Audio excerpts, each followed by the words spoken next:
Hey everybody, it's Safi and Marco Dish Out on Movies, the only movie review show on YouTube to review movies in terms of food. It's just Marco here once again, and this was not actually a planned review. I didn't know what movie to watch tonight. I've been watching a movie a night. It's been a really nice thing. Actually, I think it's like one of the best decisions that I've made all fucking year because like each night I can have a really nice experience and just end the night well instead of ending a night like poorly or terribly, whatever. And so I was gonna watch Disturbia because I was looking around for movies. Disturbia is one of my favorite movies. I used to own a pair of the screen-used shorts that were in the movie. I literally don't own a single screen-used prop anymore. And the reason is not because I was desperate to sell it and get money. The real reason is because it's just like with why I don't really care about autographs unless it's from a person who's dead a long time ago or something, someone I could never meet.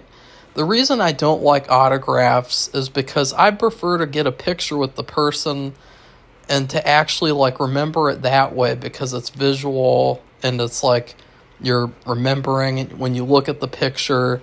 Autographs don't give any image in your head, and screen used props too. Why would I want a screen used prop from a movie and when I could, work with people from the movie? You know what I mean? That's what I'm saying. So, anyways, that's beside the point.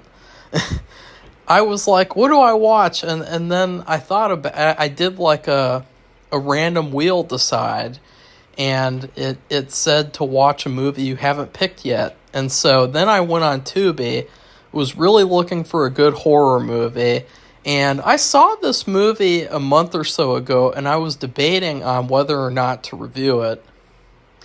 It's called Gacy, Serial Killer Next Door.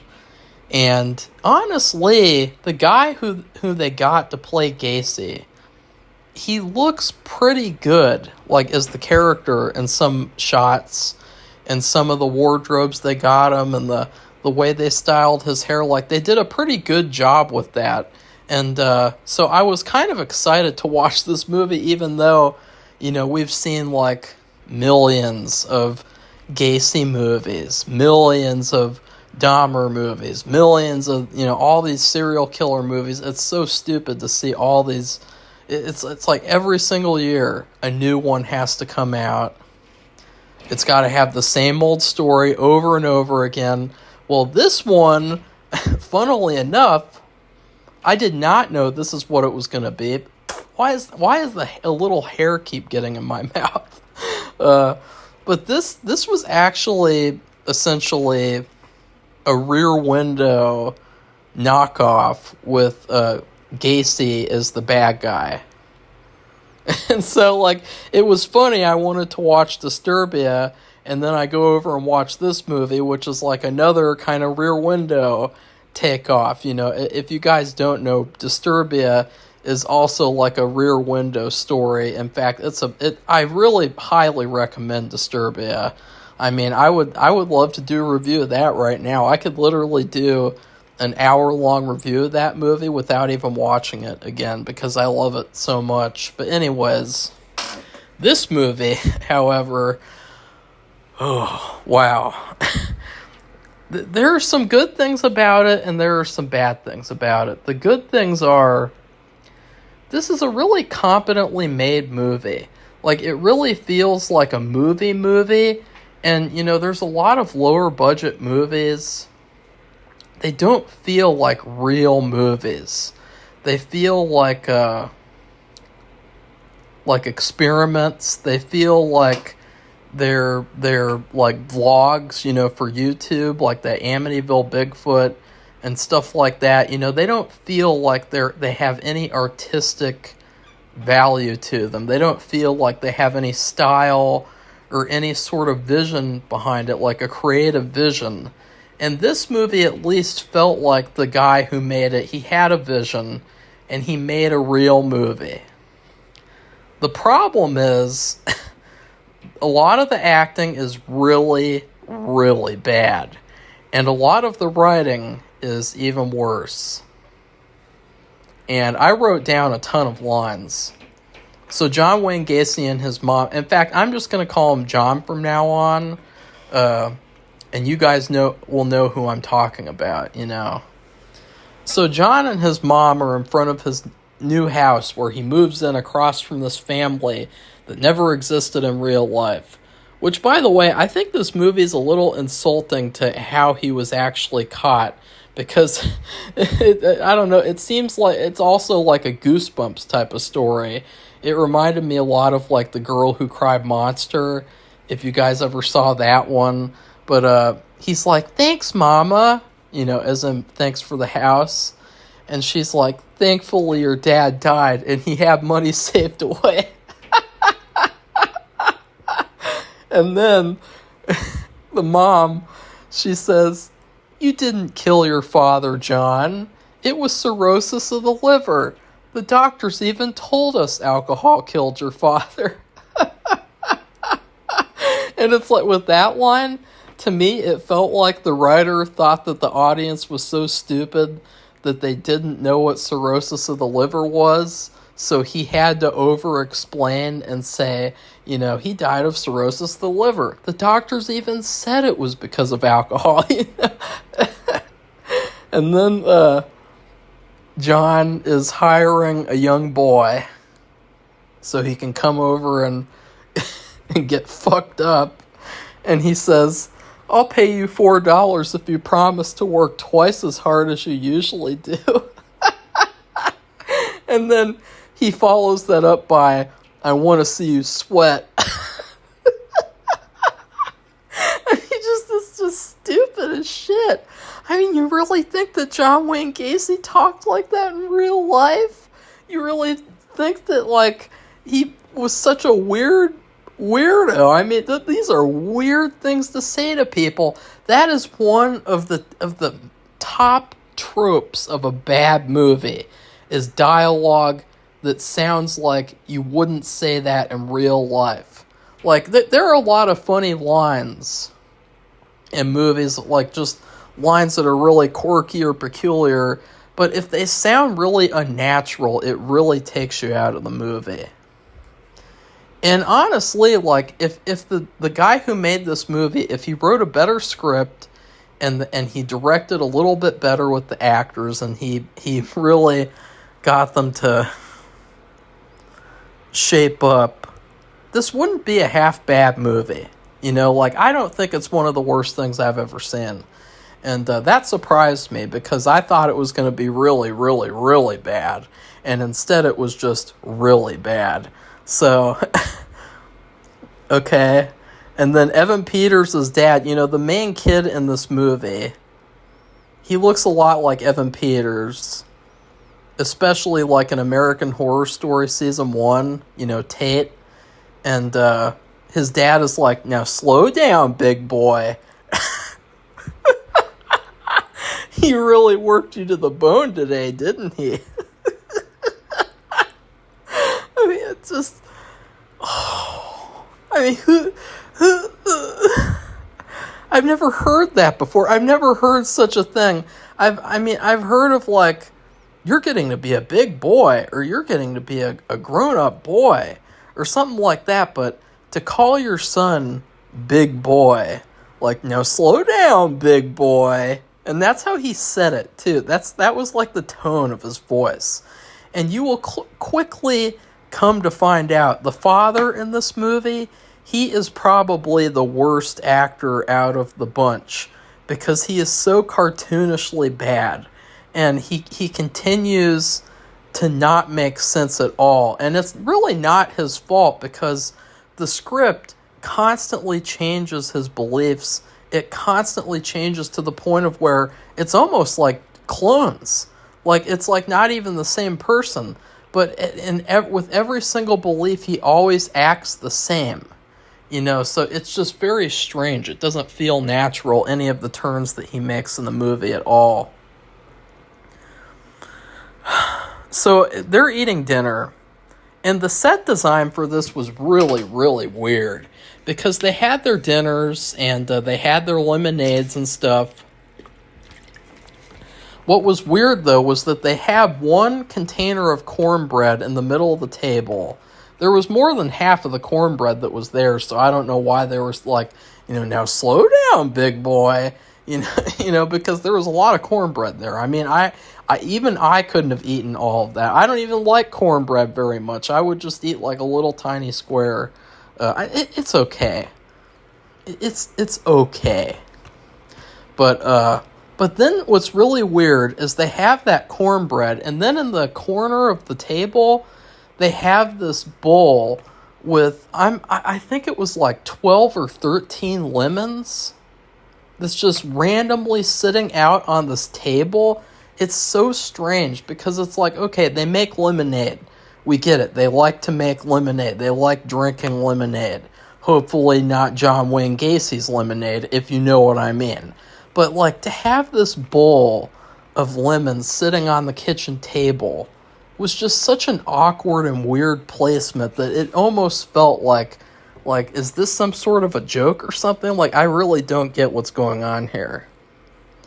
Because, like, you gotta carry the lemons from the dining room all the way to the kitchen to make the lemonade? Like, that doesn't make any sense at all.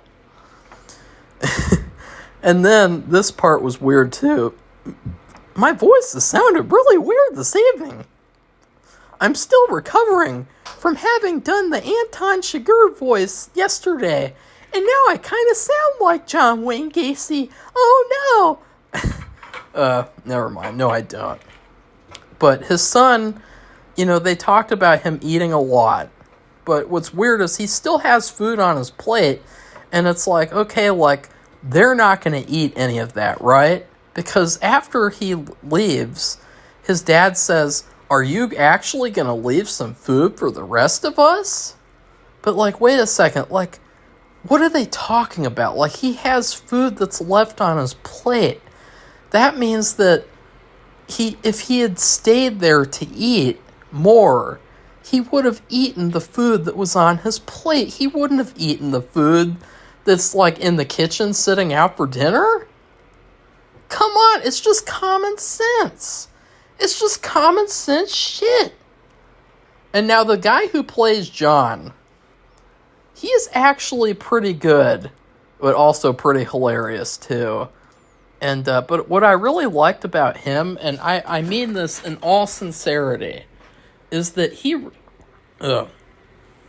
really reminded me of Chris Farley. There were a lot of times in this movie where he made these facial expressions and the way that he sounded, and I was like, wow, this guy should be playing Chris Farley in like a Chris Farley biopic. Like, seriously, that's how good I thought that he was. Here is another good line. Evan Peters was lying about where they were going on vacation to John Wayne Gacy, and he says, Dad, that was a diversion, and you didn't play along. Now, listen. The word diversion, I'm even going to look up diversion, because to me, like, diversion is where you throw a ball and someone looks that direction and then you go run away. And it says here on Google, I just looked up the word diversion, an instance of turning something aside from its course. So I guess you could say in a very weird way, to lie to someone about where you're going on vacation is a diversion, but not really.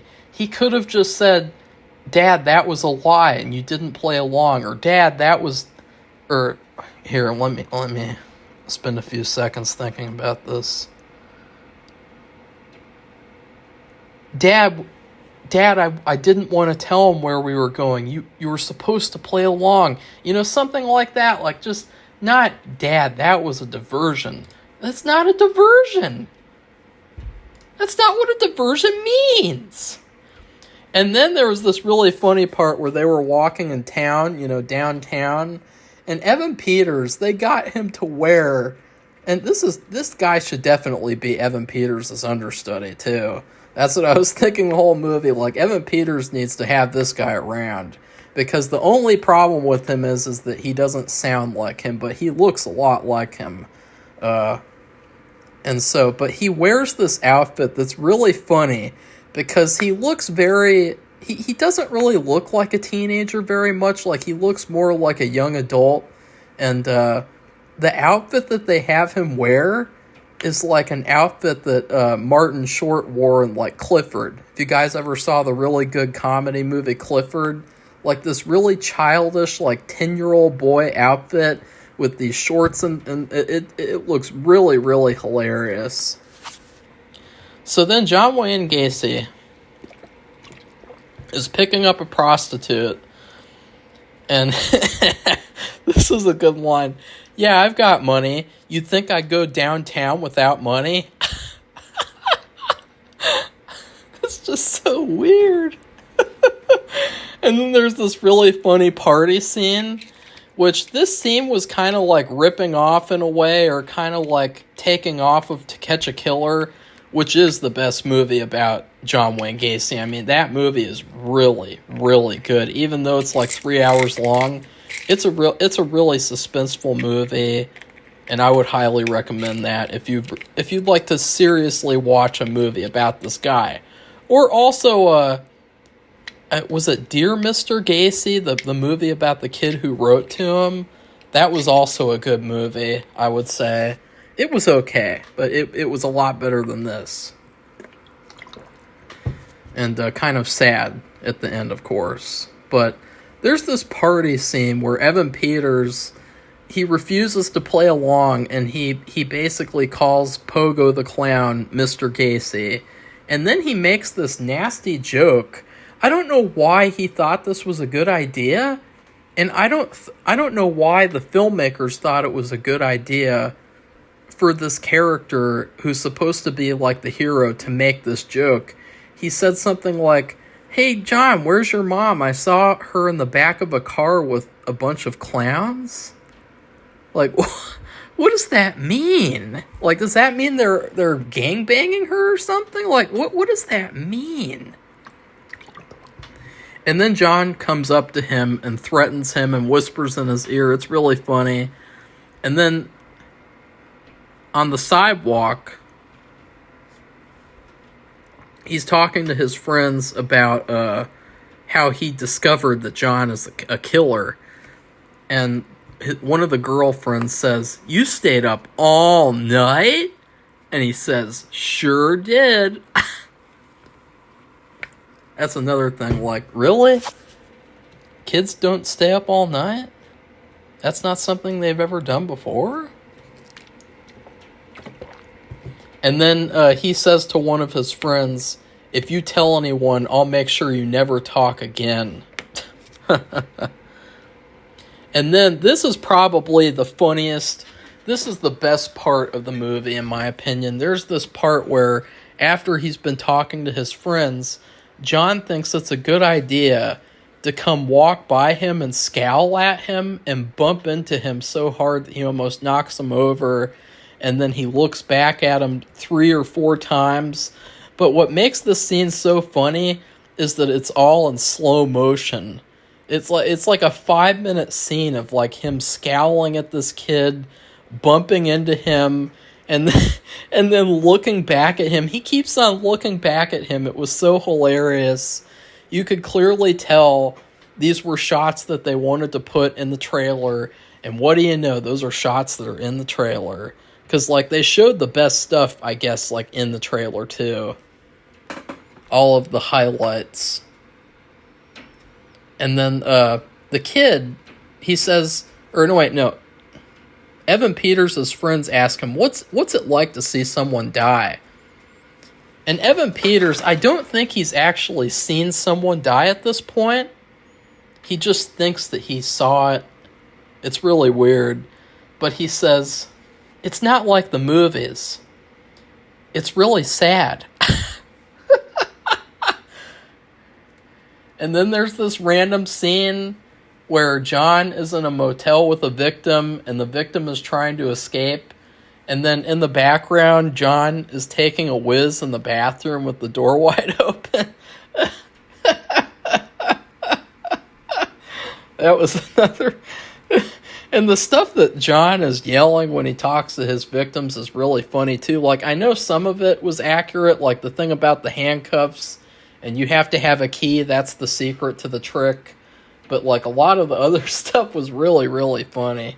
And that's when I was like, see, he would be perfect for Chris Farley.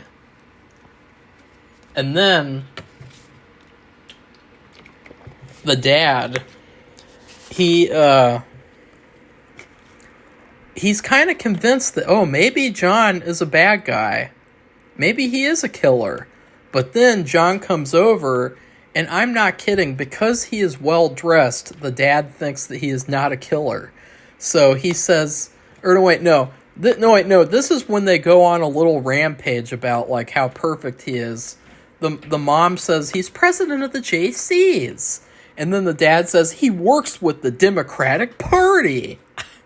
And then the dad says, like, he's Pogo the Clown, for God's sakes. And, you know, that was really hilarious. Like, he works with the Democratic Party. He's Pogo the Clown, for God's sakes. And then, so they think he's lying because he came over and he dressed nicely. And so then... The parents write off what's happening. They're like, teenagers. So then, a few hours later, all of a sudden they've changed. All of a sudden they've changed their tone, and they're like, there was always something a little out of the ordinary with John. Like, you know, make up your mind. And then there's this part where John chokes out a victim right out on the front lawn. That never happened in real life, that's for damn sure. I mean, there were some creepy things that happened in real life. Like, there was this one guy, and he talked about how he saw John with a shovel in a garbage bag or something out at night. That is really, really creepy. Didn't include that in this movie, because this wanted to be the fan fiction version. You know, kind of like when they made that Bundy movie, where Bundy had, like, superpowers and he was like Michael Myers and shit. That was really weird. And then, all of a sudden, the dad decides that he's probably a bad guy again. So he keeps on flip-flopping. It's really, really retarded. It's very formulaic. You can predict what's going to happen easily. And this is probably the funniest line in the movie, because it was so out of nowhere. Evan Peters' dad, he's like, I'm taking the law into my own hands. And then he goes to get his gun. And no, this is the part where John comes over, and he's well-dressed, and the dad's like, oh, never mind. He's well-dressed, so, you know, what do you know? And so then after that, he's like, are you doing drugs with your friend's son? Like, as if, like, oh, he's been making it up because he's doing drugs. Like, that was really stupid, too. That was, like, out of the room. You know, with Tommy Wiseau talking to Denny about doing drugs and quitting drugs or whatever. Like, that was really bad. And then all of a sudden, once again, when he's going to change his mind again... Detective Carlson, which I thought that was funny. That's my last name, so I thought it was funny that they had that as a character's name.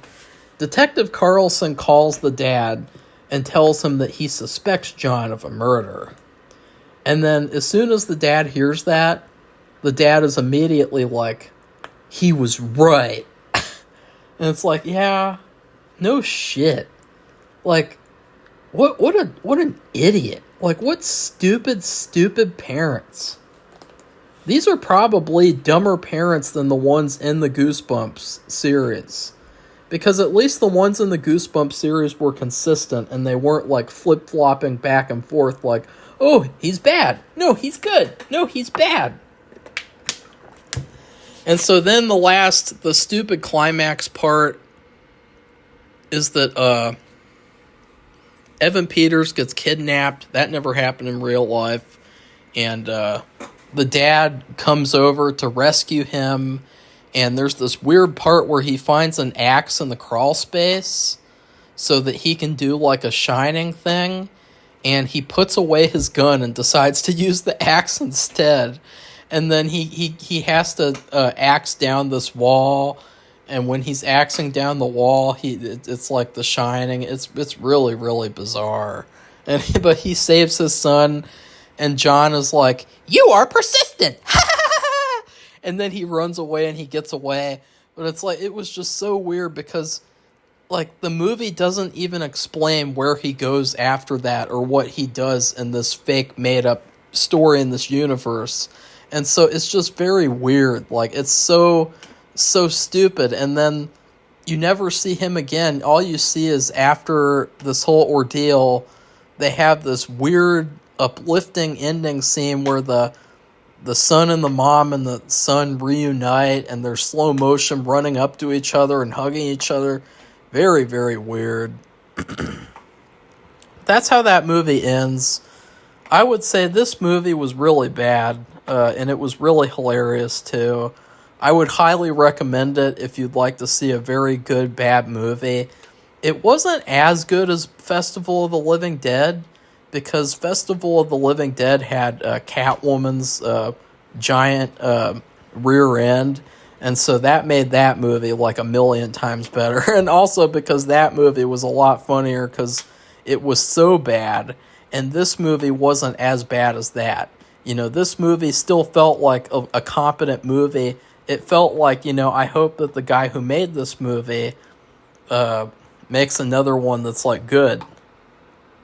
Not a true story movie, but like his own story, because honestly, this just feels like a formulaic movie. It could have been about anybody. They didn't have to make it about Gacy. They made it about Gacy for money. And, yeah. And then I looked up, and this was the surprising part. The director has made some of the worst serial killer movies ever. He made the Richard Speck movie, which was terrible, terrible, terrible movie. He made the Kane Hodder Egg Gein. But what's really funny is that I could never have told that. Like, if you had told me that before I watched the movie, I wouldn't have believed it. I would have been like, no, there's no way someone else made this movie. Because this felt like it was made by an actual filmmaker, which was very weird as well. So in terms of food, I was just kind of thinking like, it's like, it reminds me of like back in elementary school, they would have these certain days of the year where they would have a food that they would pretend like it was really, really special to have. So like they'd have some days where there was like breakfast for lunch, and you get their powdered eggs and their little tiny mini pancakes, and you'd have to clean off your hands after you ate because your hands were all sticky and shit, and it was really gross. But then there were these other days, of course, where we have foot-long hot dogs, and they pretended like that was really, really special. And that's kind of like what this movie is. It's like they're trying to disguise this really formulaic, predictable, middle-of-the-road movie story as like, oh, this is like another Gacy movie, and it's scary. And we're going to show you all the scariest moments in the trailer so that you can't actually get scared in the movie. And I would say also, too, before I finish my food review, there was one actor who I felt like did a genuinely okay job, and that was the first gay prostitute. I felt like, out of all the actors, like, he gave the best performance. Like, there was really nothing wrong with his performance. All the other actors I felt like needed some directing. And that's where the director comes in, by the way. And I don't think there was enough direction in this movie. But this just feels like a foot-long hot dog with... I can't even really remember. Like, I think for sides, they would just give us some beans, some really bland beans, and then some smiley face fries. I feel like that's a really good rating for this movie because it's a very childish movie too. It's just a lame movie, but it's okay. It's not the worst thing in the world. I hope that the guy who plays Gacy gets to play Chris Farley, or I hope that he plays like a good comedy role, because if I had to cast him in anything, I wouldn't cast him as a serial killer or a bad guy. I would cast him as like a comedy character in like a really raunchy comedy. You know, like maybe if they made a remake of American Pie, I would cast him as the dad of the main character. Excuse me, because I feel like I'm kind of, I don't know, and I hope that this doesn't come off as too personal or too off topic, because, you know, honestly, you have these actors who are overweight, and they either play, and it's always the male actors, it's never the female actors.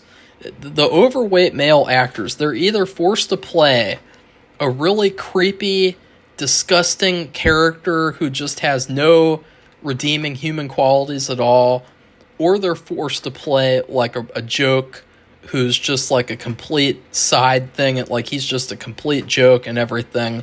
And I'm really getting sick and tired of that, because you see a lot nowadays, especially, you have a lot of overweight actresses, and they get like a bunch of serious roles. They get to do all this shit. And then the overweight ones, they have to, the overweight male actors, they have to do these roles like this, like John Wayne Gacy. You have to play John Wayne Gacy. And I feel like this guy needs to play like a better role. He deserves a better role because he did an okay job. And I also hope that Evan Peters, he finds his understudy from this movie. So anyways, please like this video and comment and tell me what you thought about the movie. You know, it's on Tubi. It's for free. How could you not like that? And well, it looks like people did not like it on Letterboxd. Let's look at some of these reviews. A crappy movie about a pervert clown who terrorized 3 deeply stupid people. Literally made no sense. Mom was the scariest part of the movie. Also making a fictional character for a real-life serial killer. What the fuck is wrong with people? Yeah. And also, please subscribe to our channel if you'd like to see more honest movie reviews. Goodbye, everybody. See you soon.